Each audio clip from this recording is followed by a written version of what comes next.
এক গবেষণায় দেখা গেছে যুক্তরাজ্যে 2 বছরে মুসলিম এবং ইসলাম নিয়ে প্রচারিত মোট সংবাদের অর্ধেকেরও বেশি প্রচার করেছে জিবি নিউজ এবং এর মধ্যে বেশিরভাগই ছিল নেতিবাচক।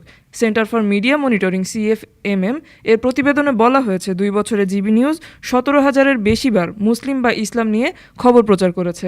এটি যুক্তরাজ্যের মোট সম্প্রচারিত মুসলিম সংক্রান্ত খবরের 50%। বিবিসি নিউজ এবং স্কাই নিউজ যথাক্রমে 32% এবং 21% খবর প্রচার করেছে। এই খবরগুলো সমাজে উত্তেজনা সৃষ্টি করতে পারে এবং নাগরিক অস্থিরতাকে উৎসাহিত করতে পারে বলে গবেষকরা আশঙ্কা প্রকাশ করেছেন।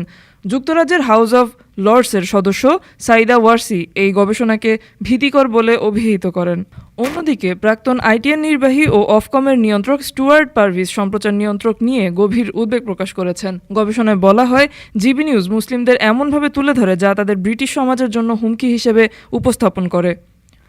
বিবিসি বা স্কাই নিউজের তুলনায় 60% বেশি ইসলামফোবিয়া বা ইসলাম বিদ্বেষী বিষয়ক খবর জিবি নিউজে প্রচারিত হয়েছে। গত গ্রীষ্মে ব্রিটেনে দাঙ্গার সময় চ্যানেলটি মুসলিমদের দাঙ্গার জন্য মূল দায়ী হিসেবে অভিহিত করেছে। মসজিদ এবং মুসলিম সম্প্রদায়ের ওপর হামলার ঘটনাগুলো চ্যানেলটি গুরুত্বের সঙ্গে প্রচার করেনি বলেও অভিযোগ করা হয়েছে। ডেস্ক রিপোর্ট, আজ বার্তা, ঢাকা।